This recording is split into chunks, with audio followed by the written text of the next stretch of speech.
Sean bienvenidos a Momentos Club Bench. Este podcast nace para divulgar y visibilizar experiencias exitosas del sector salud que sirvan de inspiración a otras organizaciones y permitan generar grandes transformaciones. Por eso invitamos a las instituciones participantes de Club Bench y a las experiencias galardonadas en el Top Bench para que conozcamos cómo se desarrollan las buenas prácticas, los factores intervinientes y las razones que determinaron su desarrollo, propiciando así la creación de nuevos aprendizajes y permitiendo la posibilidad de réplica. Estamos convencidos que la calidad en la atención de salud es posible. Queremos que juntos realicemos este recorrido. Acompáñanos. Bienvenidos a otro episodio de Momentos Club Bench, el podcast de las experiencias exitosas en salud. El día de hoy me acompaña la doctora Natasha Molina, gerente de la nueva clínica Sagrado Corazón, quien nos va a compartir hoy la experiencia Cuidándote de Corazón, una experiencia de humanización que lleva aproximadamente 3 años y que ha sido reconocida con el galardón Medellín Me Cuida con Amor, categoría plata. Doctora, bienvenida a Momentos Club Bench. Gracias por haber aceptado esta invitación para compartirnos sobre esta experiencia. Hola, Catalina. Primero quiero que nos dé un contexto breve sobre qué es la clínica y cómo nace la experiencia. Bueno, nosotros somos la Clínica Sagrado Corazón, somos una clínica que lleva 12 años funcionando en la ciudad de Medellín. Y dentro de nuestro portafolio de servicios tenemos un servicio que para nosotros es uno de nuestros servicios de más alta complejidad, que es el servicio de hemato-oncología. Y dada la realidad de los pacientes que allí atendemos, nos surgió la idea de cambiar nuestro modelo de atención, porque encontramos que todos los pacientes que allí teníamos eran pacientes diversos, con unas realidades de país y de sociedad diferentes, y que el modelo de atención no podía limitarse solamente al tema de guías y protocolos médicos, sino que todo el plan de cuidado del paciente debía enmarcarse dentro de la realidad del paciente. Y allí, hace más o menos 3 años y medio, nace la experiencia Cuidándote de Corazón. Entonces nosotros buscamos un modelo de atención que enmarcara no solo el paciente hemato-oncológico, sino toda la familia del paciente. Todos los pacientes son diversos, la ubicación del paciente es diversa, el estrato socioeconómico y el sexo difieren de los pacientes, y el abordaje del diagnóstico y del plan de tratamiento también cambia según la realidad del paciente. Y allí nació hacer un modelo de atención diferencial para mi paciente, teniendo en cuenta todas estas características, para que cuando el paciente ingresara y egresara de la clínica sintiera que el plan de tratamiento estaba enmarcado a su realidad. Y durante el traspasar de estos años hemos encontrado que definitivamente es una experiencia exitosa en el día a día, y las familias nos han mostrado cuando egresan de la clínica que sienten un vínculo con el personal de la unidad de hemato, y que a pesar de su diagnóstico se sienten diferentes y un tratamiento personalizado.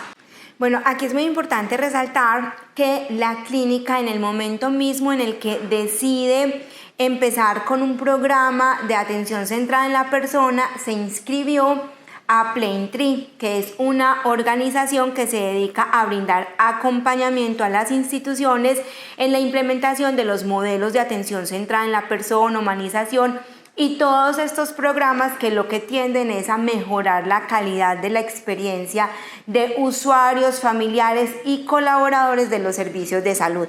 ¿Cómo fue entonces esa determinación de queremos tener un programa de humanización, de atención centrada en el paciente, pero no queremos hacerlo solos? Bueno, hace varios años en salud ha ido adquiriendo un rol muy importante la voz del paciente. Siempre el personal de salud era como el principal protagonista en las instituciones, y teníamos instituciones muy rígidas. Y en el mundo empezaron a escucharse las versiones y las voces de los pacientes, y nació Plaintree. Plaintree es una asociación de pacientes donde dice, venga, el protagonista no puede ser el personal de salud, el protagonista es el paciente. Y empezamos a escuchar Plaintree, y llegamos a un ejercicio de planeación estratégica en la clínica y dijimos, Bueno, nosotros vamos a poner el paciente en el centro. ¿Cómo lo logramos? No lo sabemos hacer. Nosotros veníamos de muchos años de poner en el centro al personal de salud y dijimos, necesitamos un experto que nos acompañe, y allí nos vinculamos con Plaintree. Y definitivamente cambia todo el concepto de atención. Cuando uno pone el paciente en el centro, no solo pone el paciente, sino la familia, uno cambia todo en la institución. A qué horas puede venir la familia a visitarlo, a qué horas quiere comer el paciente. Nosotros hemos sido rígidos en las instituciones. Las visitas son a la hora que la institución las quiera poner. La alimentación es a la hora que entrego el carrito de alimentación, pero no necesariamente a la hora que el paciente tiene hambre, o en el caso particular del paciente oncológico, cuando el paciente se siente bien para comer, dadas pues como los eventos adversos y demás, y la incomodidad que siente el paciente después de una sesión de quimio. O sale de una cirugía y todavía está bajo los efectos de la anestesia, entonces, o no está en el ayuno, tantas cosas que tenemos que tener en cuenta a la hora de mirar a ese paciente, como usted dice, como un individuo. Más allá del diagnóstico, más allá de la cédula, de toda la patología inherente al usuario, es esa persona y sus necesidades especiales. Así es. Entonces, cuando escuchamos toda esta historia que traía Plaintree, nosotros dijimos, vengan, este es el modelo de atención que nosotros queremos. Y nos paramos allí en los zapatos del paciente, y cada uno de nosotros hizo un ejercicio súper valioso en el comité de gerencia de verse como paciente y de ver a su mamá como paciente y cómo quisiéramos que la institución se comportara en el momento de atención. Entonces cambiamos todo el modelo de atención, todo el modelo de ingreso y egreso a la clínica, todo el modelo de visitas, el modelo de alimentación. Es que hoy no me provoca comer el menú estándar de alimentación, entonces es posible comer otra cosa. Hoy no quiero una sopa, pero quiero un helado, o simplemente quiero un jugo. Entonces, ¿cómo cambiar todo este tema rígido que tenían las instituciones de salud? Y le pusimos un nombre donde dijimos, venga, es que yo te quiero cuidar de corazón, porque en cualquier momento puedo ser yo el paciente, o puede ser mi mamá, o puede ser mi hijo. Cómo quisiera ablandar pues como todos esos modelos de atención rígidos que se limitaban a guías y protocolos de atención, pero que no tenían todo ese contexto. ¿Dónde vivo? Si no tengo la posibilidad de que mi familia me visite porque soy de un municipio alejado. ¿Cómo me voy a ir en el momento del alta si yo no vivo en el área metropolitana y tengo que pensar en que yo llegué en una ambulancia del municipio donde vivo y no me sirve el tranvía o no me sirve el metro? O que voy a estar solo durante ese proceso de atención porque hoy en día la gente tiene menos hijos y tengo menos círculo familiar que hace 20 años.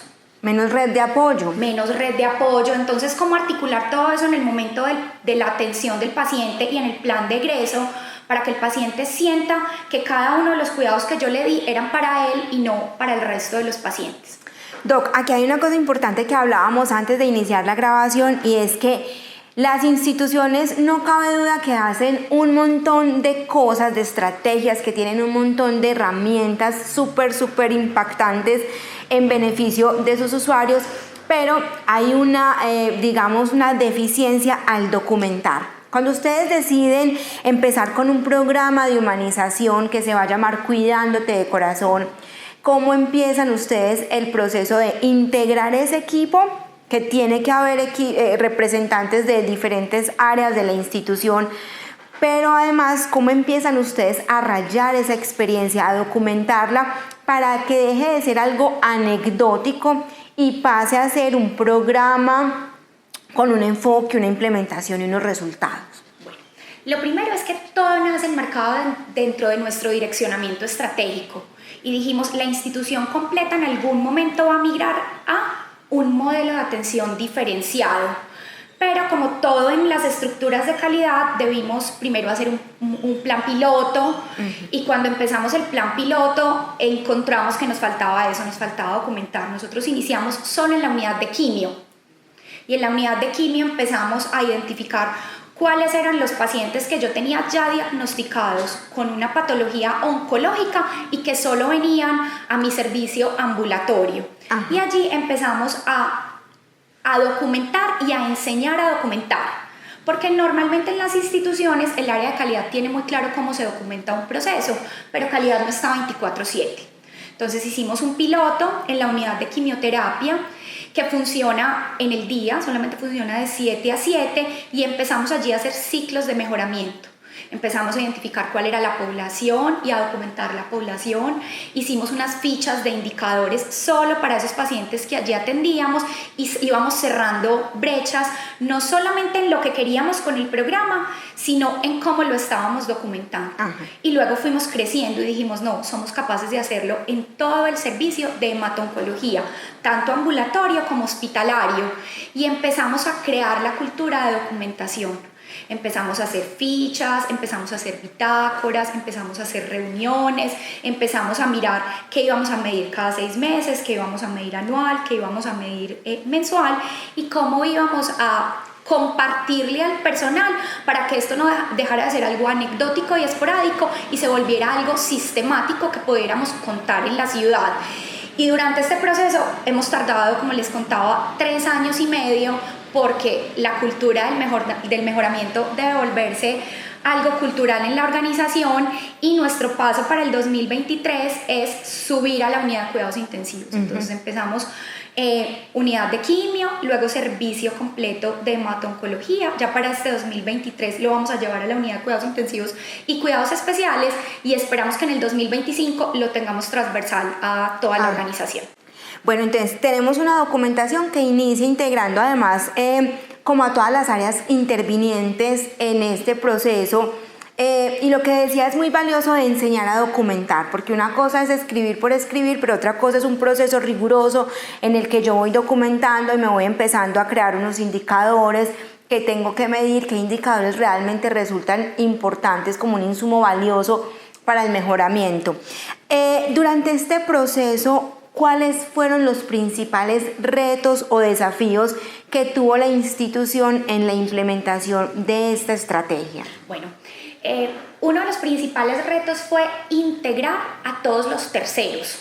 Entonces, la realidad de las instituciones normalmente es que yo tengo personal vinculado en la planta de cargos, tengo personal vinculado por prestación de servicios, pero también tengo otras instituciones dentro de mi institución. Normalmente las empresas de vigilancia son un tercero y son vitales en este proceso de modelo de atención porque son mi puerta de entrada.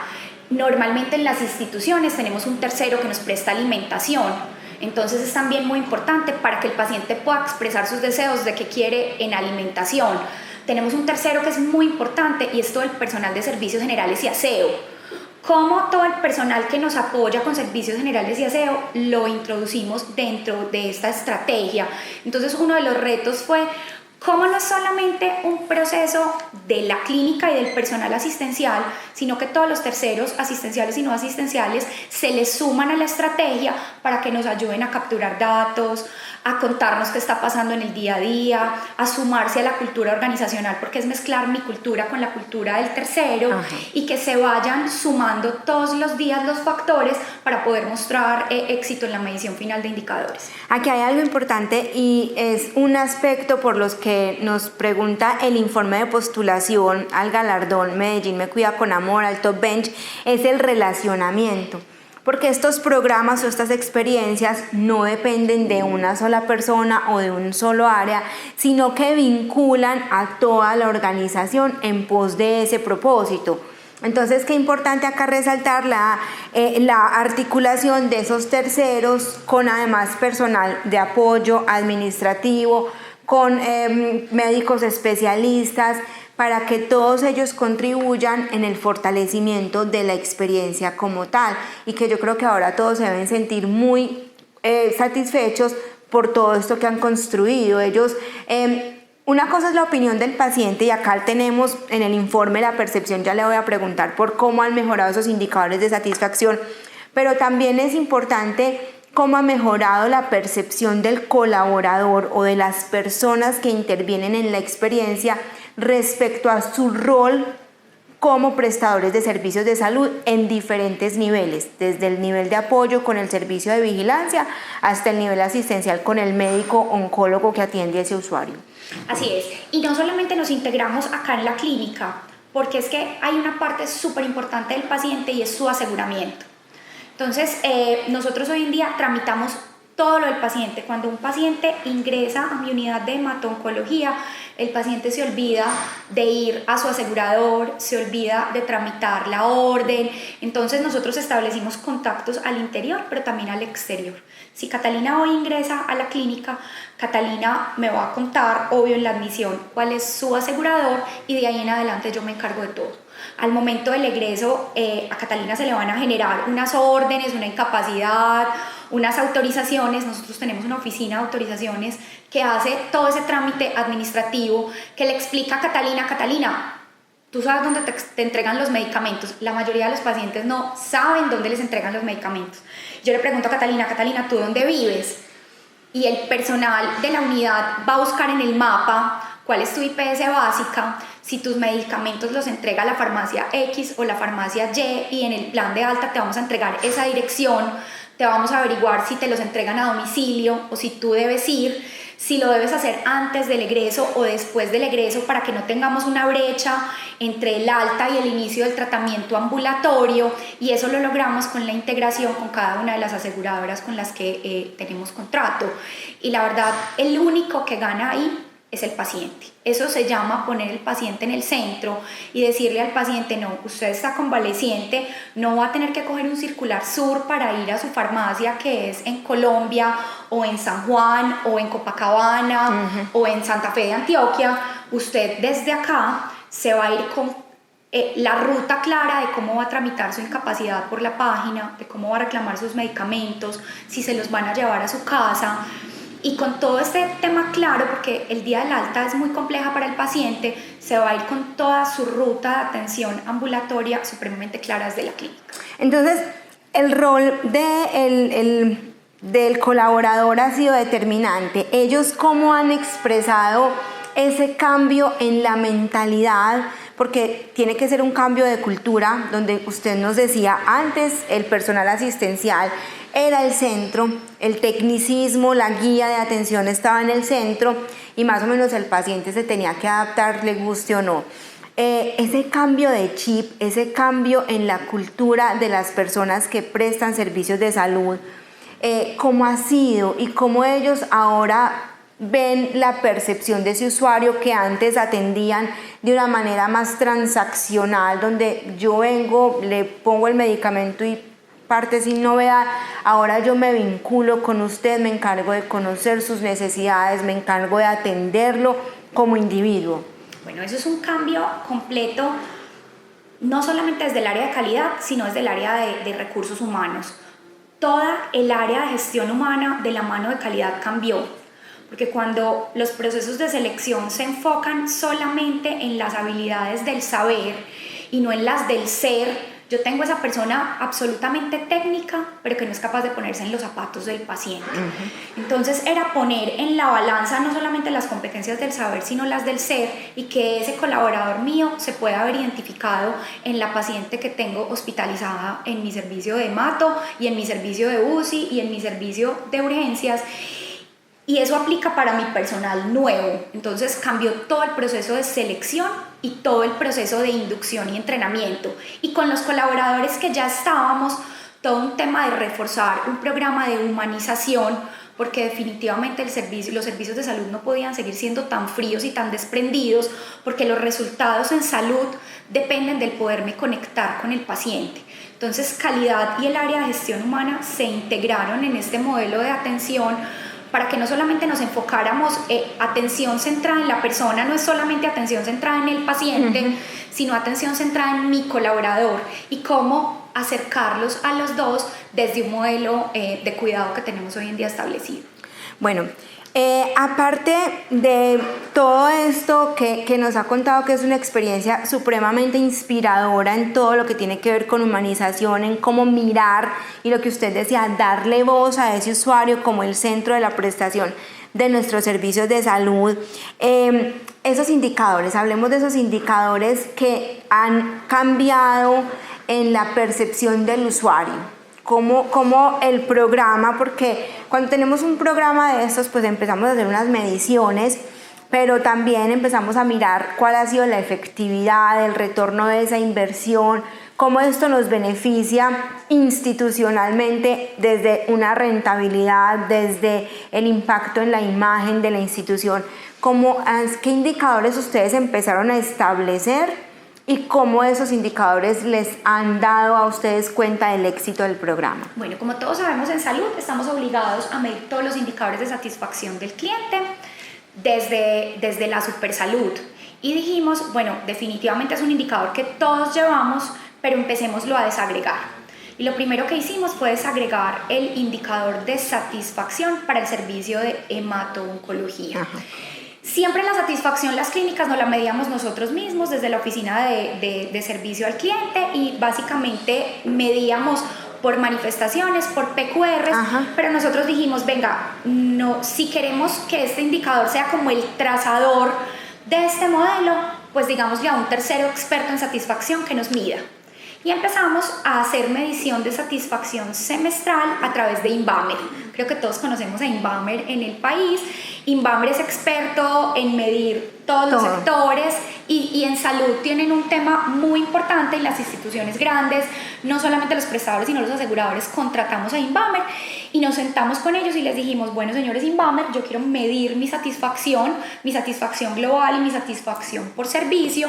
Yo quiero escuchar la voz del cliente desde un experto. Yo quiero contratar una encuesta de satisfacción. Inbamer vino y nos dijo, bueno, una institución como ustedes en la ciudad de Medellín, urbana, con este tipo de complejidad y con los clientes que yo manejo, debería tener esta meta de satisfacción y ellos te la ponen. Y les dijimos, listo. Ellos hacen pues como toda la medición y empezamos a trabajar con las metas que el tercero experto nos puso para cada uno de los años que ha tenido la experiencia durante estas 6 mediciones que llevamos. Hacemos una semestral como guía y una anual que es la que publicamos pues en nuestra memoria de sostenibilidad y año a año hemos ido cumpliendo la meta que el tercero nos ha puesto. De manera paralela seguimos haciendo las mediciones pues, que nos pide la Supersalud de los indicadores de obligatorio reporte, que también la cumplimos.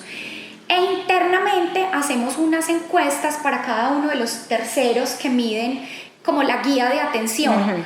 ¿Qué piensa el paciente? Nosotros tenemos como unas anfitrionas de servicio que tienen pues como unas herramientas tecnológicas y durante el proceso de atención del paciente vamos midiendo todas aquellas cosas. Vamos midiendo aseo, vamos midiendo alimentación, vamos midiendo trato del personal, vamos midiendo calidez, vamos midiendo calidad de información, que es muy importante. Creo que todos hemos tenido familiares hospitalizados y lo normal cuando uno tiene un paciente hospitalizado, tiene la mamá o tiene el papá, uno le pregunta, papi, ¿qué te dijo el doctor esta mañana? No sé. Entonces vamos midiendo que el paciente esté enterado. Cuando el paciente está enterado de su diagnóstico, de su plan de tratamiento, de su pronóstico, de los pasos a seguir, el paciente se vuelve más activo.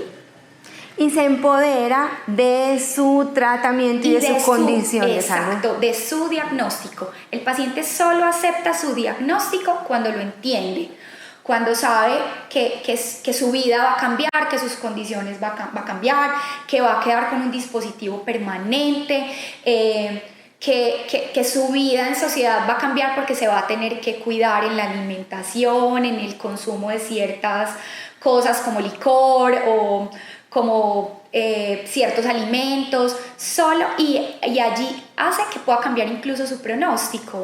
Y además cuando se vincula a la familia, porque normalmente estos pacientes de hemato-oncología son altamente dependientes a un cuidador. De acuerdo. Además porque, perdón, en el informe ustedes hicieron una caracterización del usuario y la mayoría, un altísimo porcentaje, corresponde a personas de la tercera edad entre 65 y 75 años.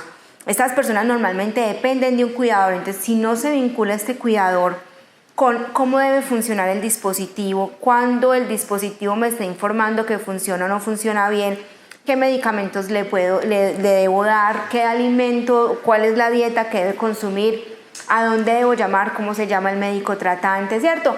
Todo eso es muy importante para que el paciente realmente pueda adherirse a ese tratamiento, porque no es solamente el paciente como tal, sino todo el entorno que lo cobija el que va a tener que hacer unos cambios significativos. Así es.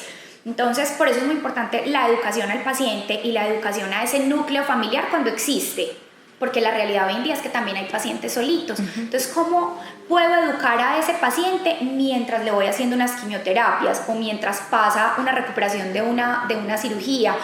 ¿Cuándo me puedo sentar y le puedo explicar cuándo debe hacerse unas curaciones, cuándo debe hacerse un cambio de catéter, cuándo puede comer, cuándo no puede comer, qué alimentos están permitidos o no están permitidos, o cuáles siente él que le caen bien o no le caen bien? Y eso es una parte súper diferenciadora de la respuesta del paciente e incluso de los posibles reingresos a la clínica por falta de educación al paciente o a la familia. Porque a través de la comunicación es donde se integran todos los actores que necesitamos. Entonces, claro, hablábamos hace poco en la celebración del Club Bench de los 15 años, donde decíamos que incluso tener esta comunicación fluida, efectiva con el usuario, garantizando que él tenga un entendimiento y una apropiación de su diagnóstico, de su tratamiento, tiene pues unos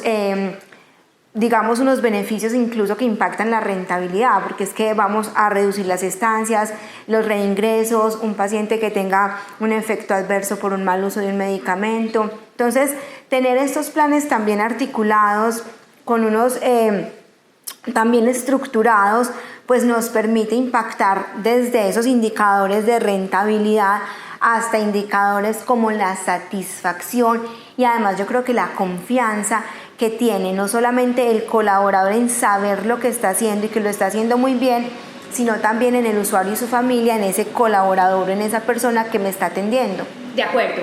Nosotros hoy en día dentro de estos indicadores medimos reingresos por falta de comunicación. Muchas veces el paciente se va y normalmente en las clínicas entregamos un paquete de alta muy grande.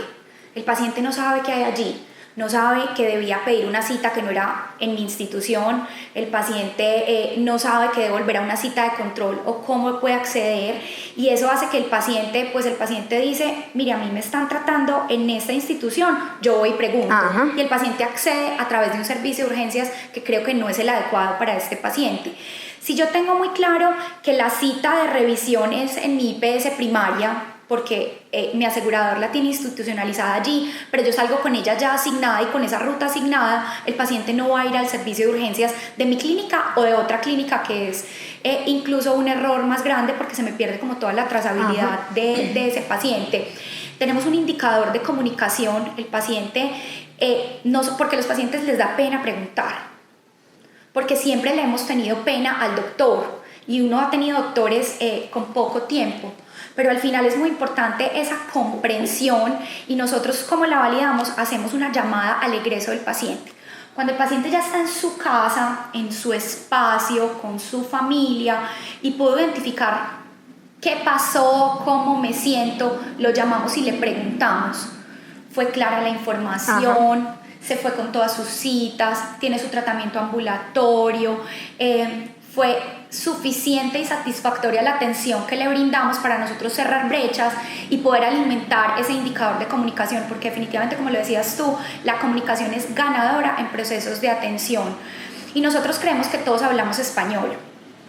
Pero la verdad, sí, todos hablamos español, pero no entendemos español. O no nos hacemos entender. Entonces no es lo que yo estoy diciendo, sino lo que la otra persona me entendió. Y debo hacer ese feedback con ese paciente. Si el idioma, el lenguaje fue demasiado técnico, si yo sí lo puse a nivel de mi paciente, porque como tú lo viste en la experiencia, cuando alimentamos la data de la experiencia, entonces atendemos pacientes, pues nuestro grupo es pacientes de más de 65 años, con un nivel socioeconómico bajo, con una escolaridad normalmente de primaria o de secundaria, y yo tengo un hemato-oncólogo, o tengo un oncólogo, o tengo un hematólogo, o tengo un internista, o tengo una enfermera especialista en patología terminal.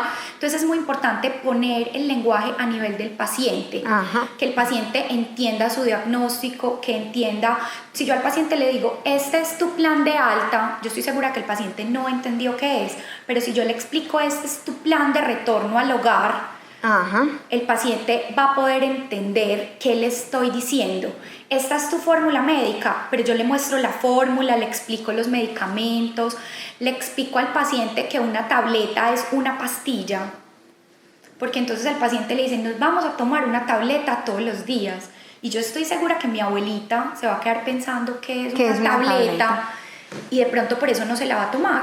Y la abuelita está sola en la casa sin saber qué fue lo que el médico le ordenó. Entonces es explicar ese documento, poner el idioma a nivel del paciente y de esa familia, de ese núcleo, de esa red de apoyo. Ajá. Que al final es quien va a vigilar esa adherencia al tratamiento. Y cuando el paciente vuelve le pregunta, venga, ¿por qué no hubo adherencia? Y entonces el doctor normalmente se molesta, es porque yo no fui clara explicándolo. Entonces, ¿cómo puedo cerrar esa brecha y puedo lograr esa adherencia a mi tratamiento si yo no me tomé esos 5 minutos para explicar en el alta qué era lo que yo necesitaba? Qué bien. Bueno, doctora, otra de las cosas importantes por las que nos pregunta la postulación al galardón es la comunicación, pero ya hemos hablado de la comunicación interpersonal y esa comunicación que es efectiva entre el usuario y el personal asistencial o el personal de apoyo. Pero ¿cómo hicieron ustedes para comunicar esta experiencia una vez estuviese documentada, una vez ustedes estuvieran con esa decisión de convertir la experiencia del usuario en una experiencia mucho más humana? ¿Cómo hicieron para bajarla a todas las áreas de la institución? Porque hubo cambios en las formulaciones de los roles, de los cargos, porque había personas que ya llevaban años y venían con una cultura diferente. ¿Cómo hicieron ustedes para comunicarle no solamente al personal, sino al paciente, que la clínica iba a empezar a atenderlos de una manera diferente? Bueno, la estrategia es, yo pienso que contar, contar y contar. Todas las instituciones tenemos experiencias súper valiosas y yo pensaría que el 99% de las experiencias se quedan en el área de calidad. Y yo lo digo como ser humano, uno siempre tiene la idea en su cabeza y cuando la expresa sale otra cosa supremamente diferente. Ajá. Y hay veces uno dice, yo por qué no lo dije así o por qué no lo expresé así, y lo que hicimos fue empezar a contarlo y a contarlo todo y a empezar a usar todos los medios de comunicación valiosos que tenemos en las instituciones. Entonces lo empezamos a poner en boletines, lo empezamos a poner en la entrega de turno, lo empezamos a poner en la intranet corporativa, lo empezamos a colocar en nuestro boletín mensual, lo empezamos a contar en los grupos primarios. Todas las instituciones hacemos grupos primarios con cada uno de los grupos, entonces empezamos a contar los indicadores en el grupo primario de auxiliares de enfermería, y en el grupo primario de las jefes, y en el grupo primario de los jefes, y empezamos a escalar. Empezamos a contarlos en los comités con los grupos de especialistas, empezamos a llevarlos a cada uno de los comités de norma para que se fuera como tejiendo la estrategia y la trenza que nos iba a llevar a poderlo mostrar desde cada uno de los roles de la institución. Y cuando ya ese voz a voz estuvo, la gente dijo, venga, es que es un tema cultural. Ajá. Porque cuando la estrategia se queda en calidad y se queda simplemente en unas matrices de indicadores que siempre los llevamos, no se vuelve el día a día de la gente. Y cuando entonces ya el personal lo está hablando en la entrega a turno, ahí está el paciente ya se siente involucrado. Y cuando sube la anfitriona de servicio con la encuesta, entonces el paciente dice, ven, no era un tema de entrega de turno, era un tema en el que me involucraron a mí, porque sí, me preguntaron por mi alimentación y me preguntaron por mi familia. Ajá. Y me preguntaron si me podían visitar a las 3 de la tarde o a las 5 de la mañana porque mi hijo trabaja en un turno nocturno.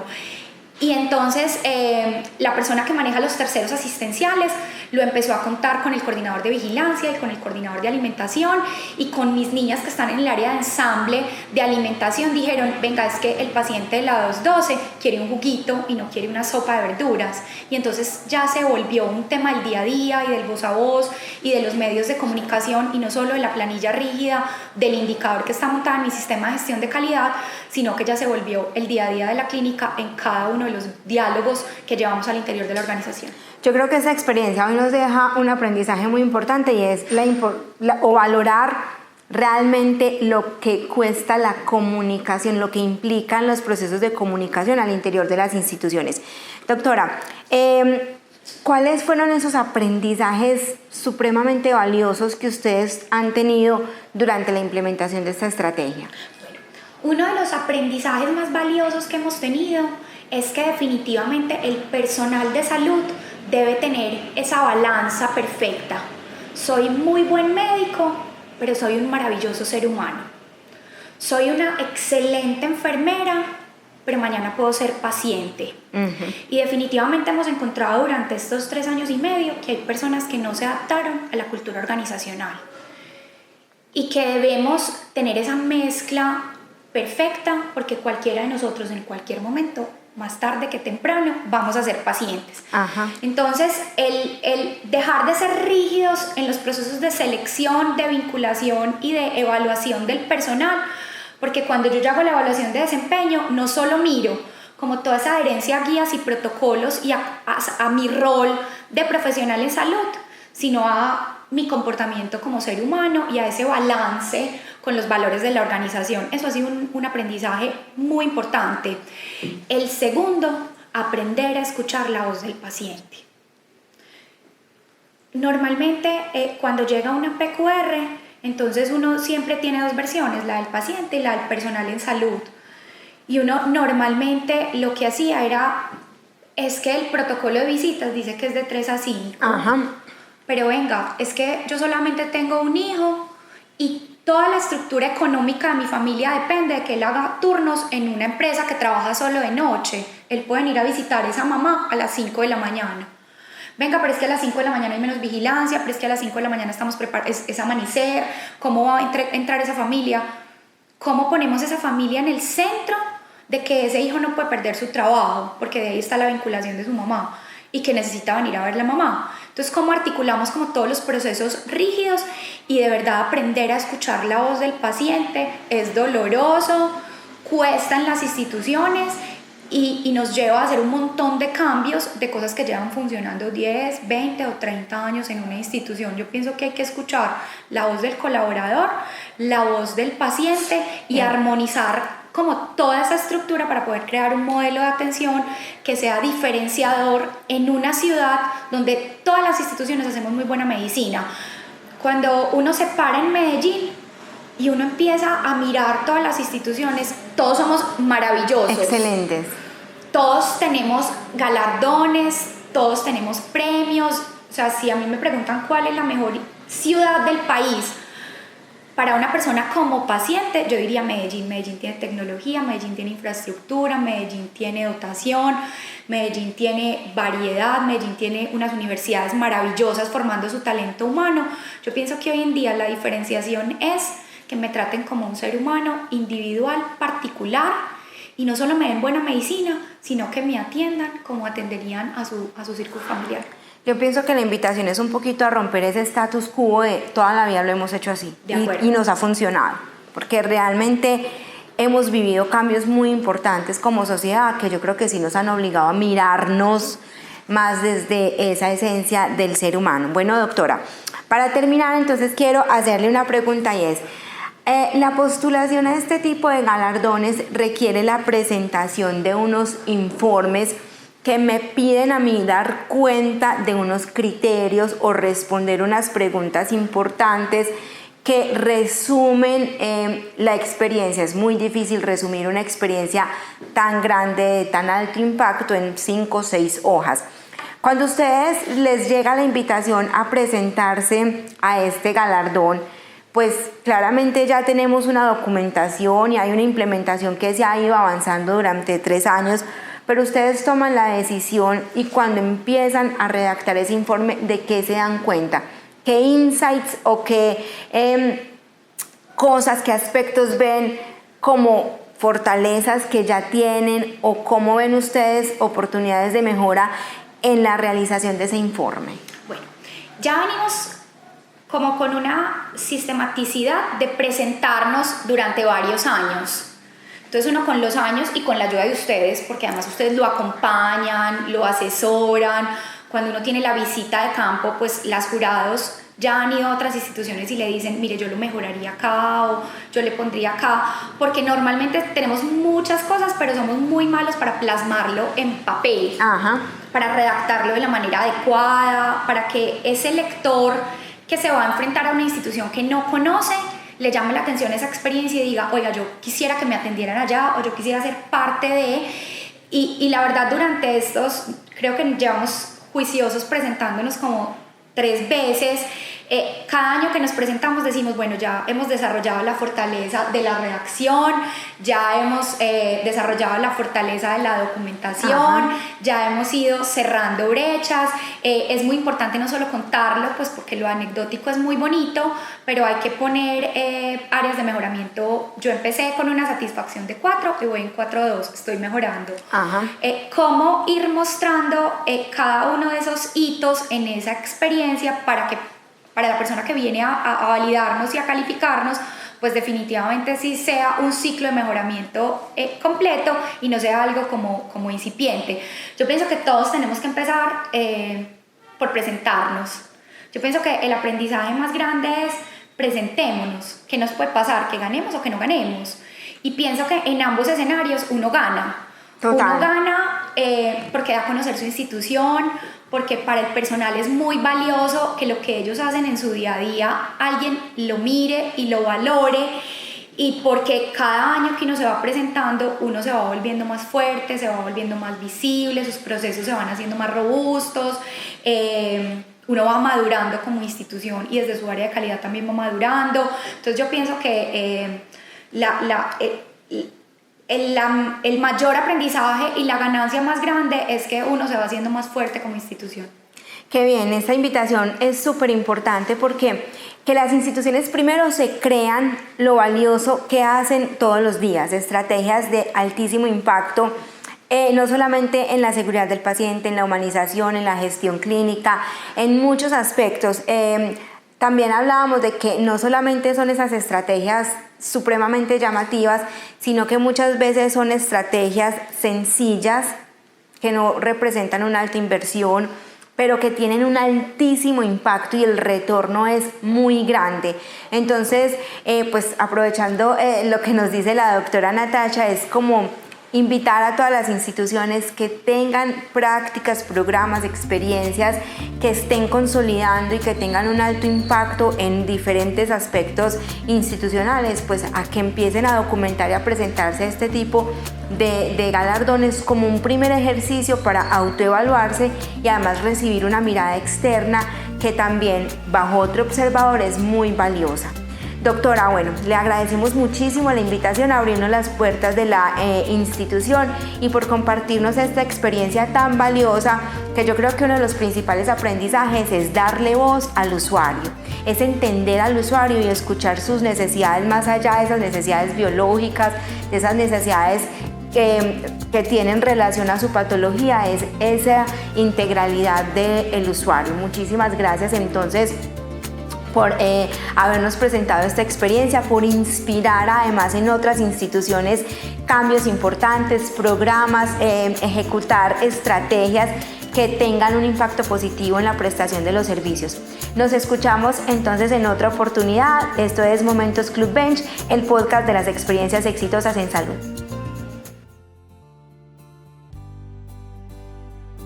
Gracias por acompañarnos en un episodio más de Momentos Club Bench, un podcast en el que las experiencias exitosas y las buenas prácticas en salud son las protagonistas.